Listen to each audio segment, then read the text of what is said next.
مرنے کے بعد بھی انسان کے جسم کو قبر میں رکھ دیے جانے کے بعد بھی روح باقی ہے، روح باقی ہے، اور روح جب تک طاقتور ہے وہ کیا سے کیا کر سکتی ہے۔ تصرف اللہ تبارک و تعالیٰ اس کو عطا کیا ہے۔ موت کے بعد بھی اولیاء کاملین کی زندگیاں ہم جو دیکھتے ہیں وہ اسی بنیاد پر ہے کہ انہوں نے اپنی زندگیوں میں جسم سے زیادہ اپنی روح کا خیال کیا۔ لوگ اپنی باڈی بنانے کے لیے جو محنت کرتے ہیں کوئی بات نہیں ہے، کتنے کتنے گھنٹوں لوگ جیم کر کے اپنی جسم کو مضبوط بنانا چاہتے ہیں۔ یہ جسم صرف دکھا سکتے ہیں سامنے لوگوں کو، یا کس لیے کہ فٹ رہنے کے لیے۔ کچھ لوگ کسی کو مکہ مارنے کے لیے کر رہے ہیں، لیکن اس کا 10% بھی اگر روح کی تربیت پر توجہ دی جائے تو میرے عزیزوں طاقت و قوت کا یہ عالم ہوگا کہ اولیاء کاملین کی صف میں اللہ تبارک و تعالیٰ آپ کو وہ مقام عطا فرمائے۔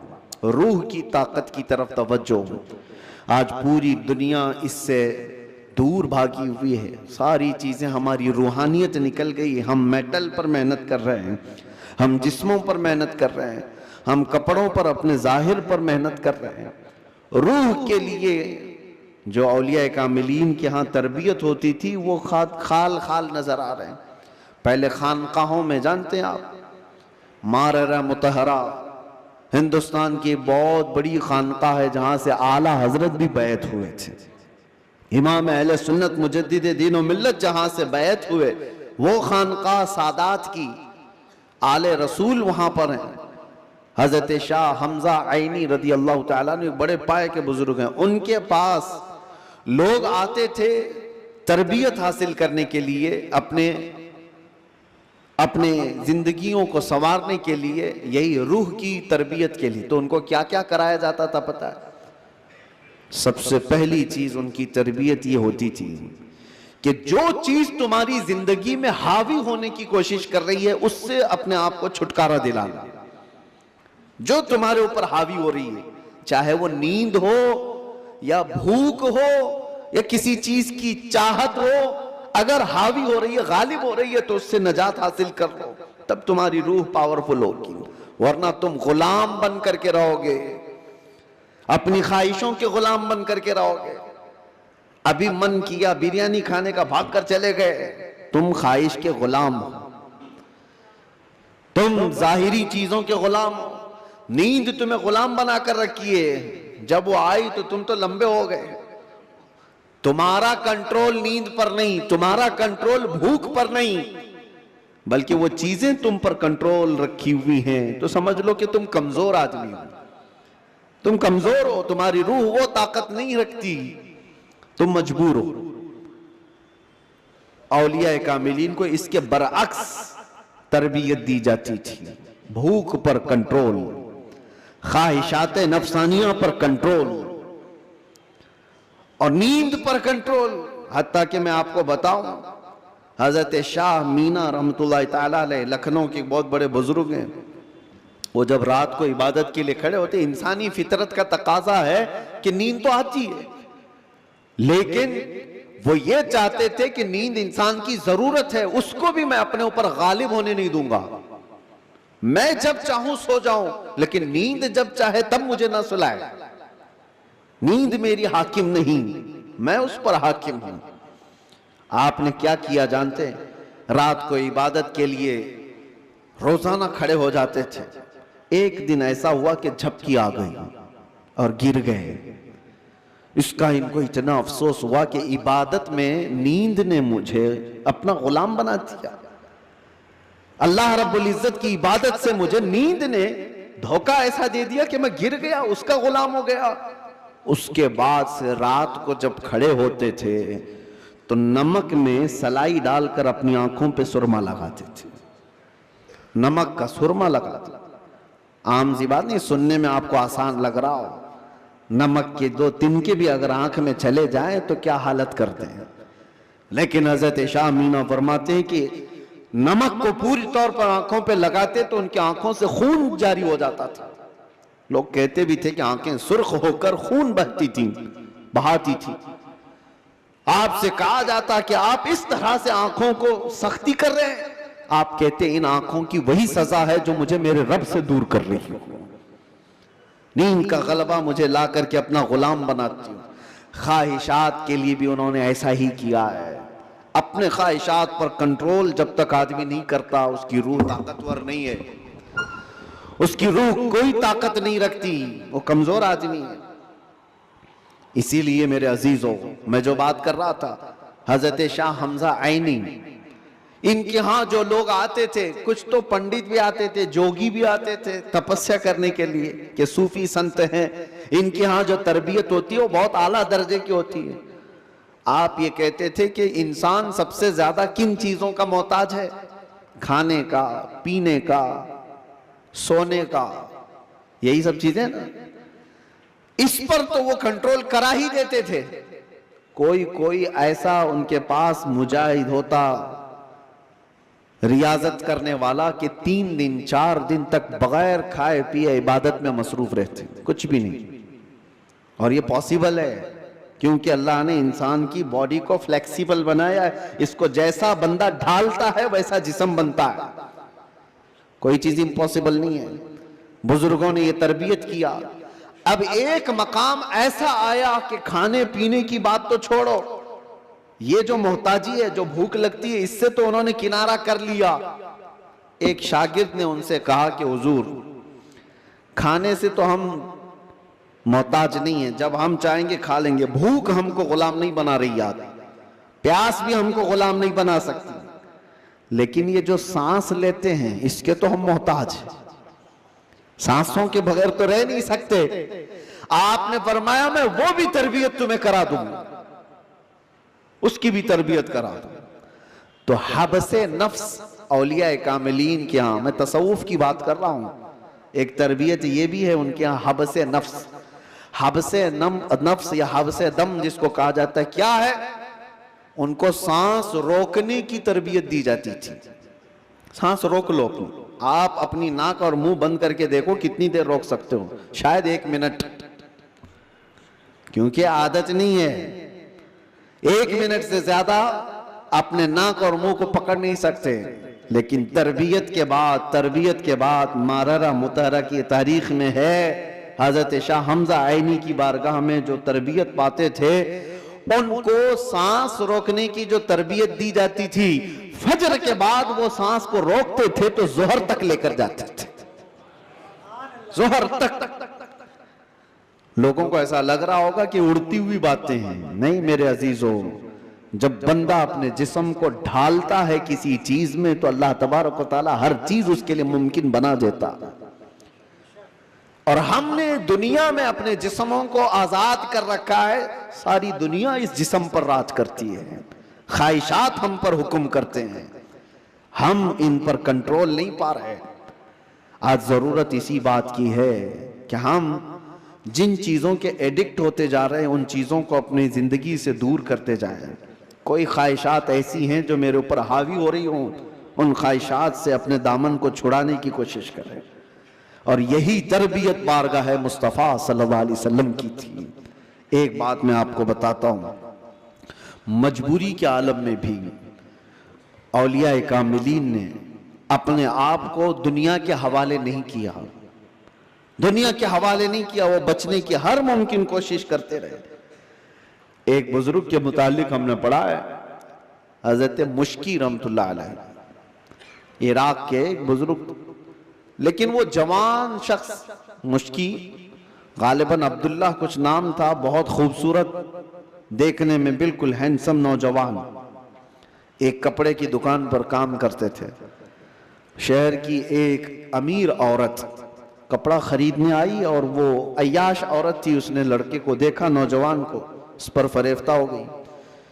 بہانے سے کپڑے کی بہت بڑی تھان خریدا اور اس کے بعد اس نوجوان سے کہا کیا تم میرے محل تک پہنچاؤ گے, میں اس کی اجرت دوں.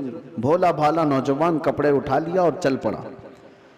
اس خاتون کے گھر جب پہنچے تو اس نے کپڑے کی وہ تھان اندر رکھوائی اور کمرے میں اسے بلا کر دروازے بند کر دیے, اور اس کے بعد اس نوجوان سے کہا کہ تو اب آزاد نہیں ہے, تو میرے پاس قید ہے, میں تجھے یہاں پر اس بہانے سے لے آئی ہوں, تجھے جو چاہیے وہ میں دے دوں گی, مال دولت جو بھی ہے, لیکن میری خواہشات پوری کر دیں۔ وہ کانپنے لگ گئے ہیں۔ اللہ کا خوف، اللہ کا ڈر، جس کی روح مضبوط اور طاقتور ہوتی ہے ہر مصیبت سے اس کو کسی نہ کسی طرح بچا لیتی ہے، اللہ کا فضل ہوتا ہے۔ اس نوجوان نے کہا یہ ہرگز میں نہیں کر سکتا، میں نہیں کر سکتا۔ اس خاتون نے کہا تو پھر تم یہاں سے بچ کے بھی نہیں جا سکتے، کسی حالت میں تم بچ کے بھی نہیں جا سکتے، اور نہ کسی کو پتا ہے کہ تم یہاں اندر ہو۔ کل کو میں یہ الزام بھی لگا سکتی ہوں کہ تم نے میری عزت کو تار تار کیا ہے، اور تمہیں میں پھانسی کی سزا بھی دلا سکتی ہوں۔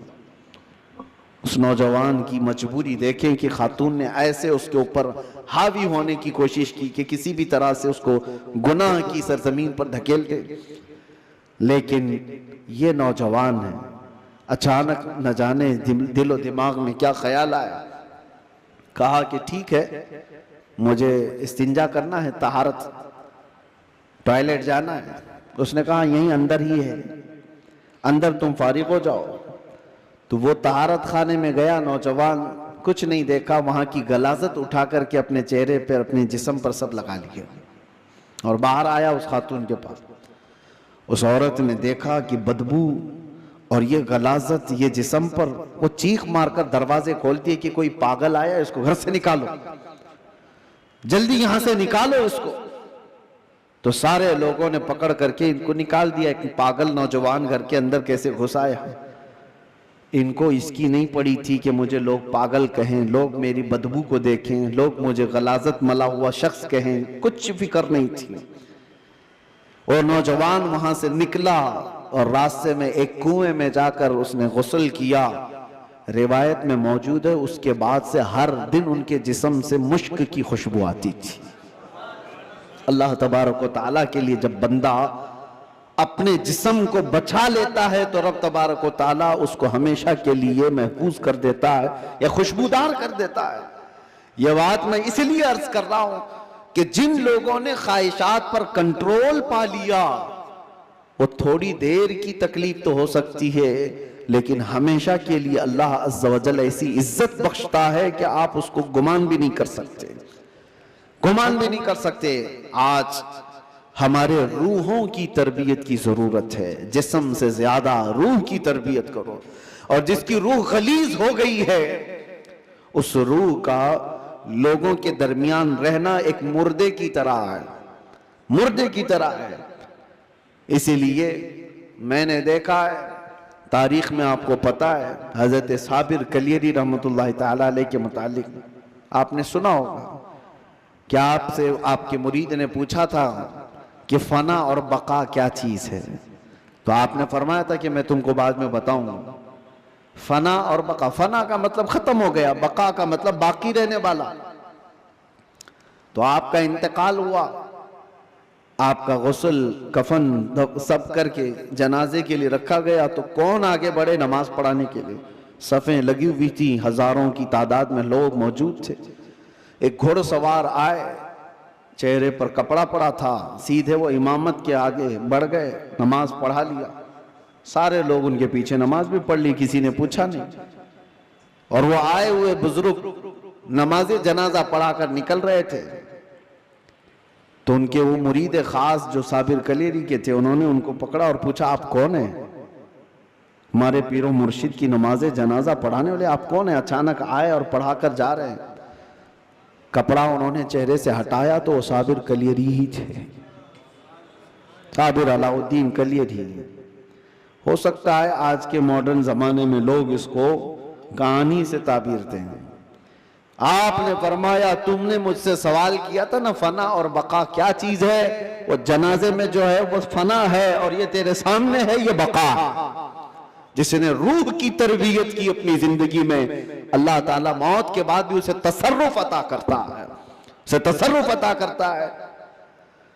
صحیح روایات میں موجود ہے کہ جس نے اپنی روح کو اللہ اور اس کے رسول کے حوالے کیا، اللہ اس کی جسم کی بھی حفاظت کرتا ہے، صرف روح کی نہیں، جسم کی بھی۔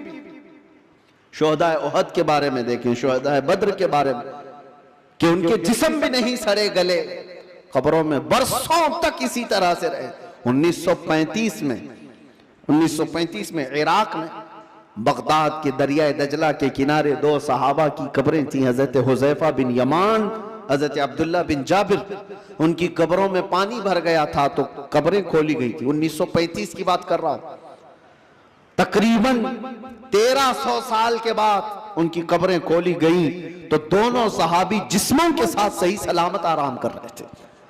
اخبار کی کٹنگ بھی آج بھی لگی ہوئی ہے، عراق میں موجود ہے. 1935 بہت دور کی بات نہیں کر رہا ہوں، 100 سال نہیں گزرے، ابھی 90 سال پہلے کی بات. ان کے جنازے وہاں سے اٹھائے گئے اور بغداد سے 35 کلومیٹر دور لے جا کر حضرت سلمان فارسی کی قبر کے بغل میں ان دونوں کو دفن کیا گیا. یہ تاریخ موجود ہے. وہ صحابہ جن کی قبروں میں ان کے جسم 1300 سال تک باقی ہیں. کہنا یہ ہے جس نے اپنی روح کو اللہ کے حوالے کر دیا، اللہ اس کے جسم کی بھی حفاظت کرتا ہے.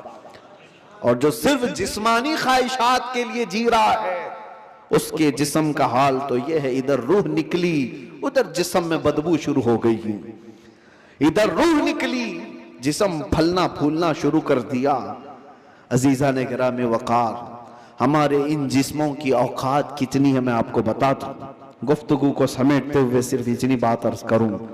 کہا گیا ہے کہ قبر میں ہماری تختیاں بند کر کے جب لوگ چلے جاتے ہیں قبر کی مٹی میں، آپ کو اندازہ ہے، آپ ممبئی کے قبرستانوں کو دیکھتے ہیں اور بہت جلدی یہاں قبریں کھولی بھی جاتی ہیں، لیکن جہاں نہیں کھولی جاتی وہاں کے لیے بھی میں بتا رہا ہوں، دفن کر کے چلے جانے کے بعد ایک دن کے اندر، صرف ایک دن 24 گھنٹے جب گزر جاتے ہیں تو پیٹ میں کا اور دماغ میں کا پورا پانی پیپ کے ذریعے سے یا کسی طرح سے اس کے ناک اور منہ سے باہر نکل جاتا ہے، اس کے کانوں سے سب نکل جاتا ہے. اور اس کے بعد دن جیسے جیسے گزرتے جاتے ہیں، اگر قبر کے حشرات یعنی کیڑے مکوڑے اس کے جسم کو کھانے لگ گئے تو بہت جلدی وہ گلنا شروع کر دیتا ہے. 3 دن کے اندر پیٹ پھٹ جاتا ہے اور پیٹ کے پھٹ جانے کے بعد جو تعفن نکلتا ہے اس کی چیزیں سب اس کی باہر ہو جاتی ہیں.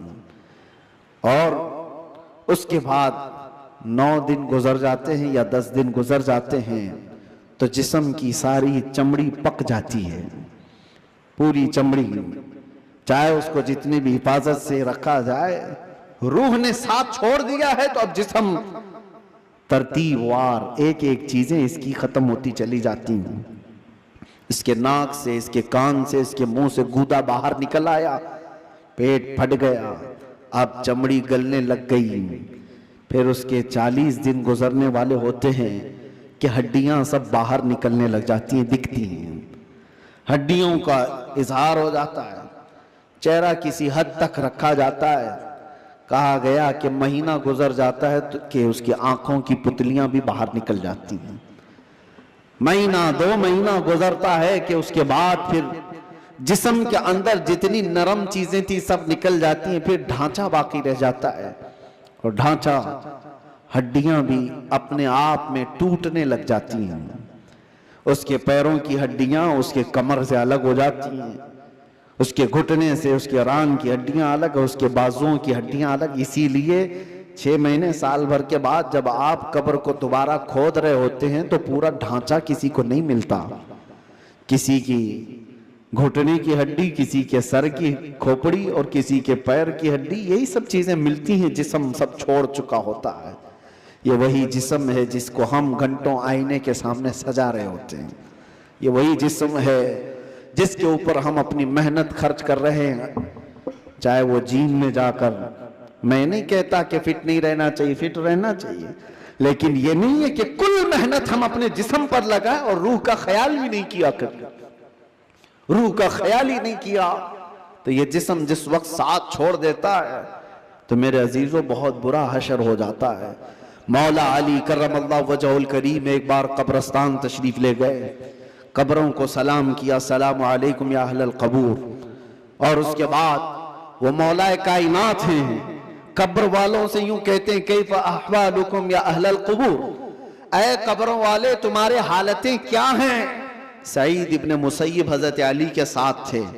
حضرت علی رضی اللہ تعالیٰ عنہ کے شاگرد، مدینے کے مشہور تابعی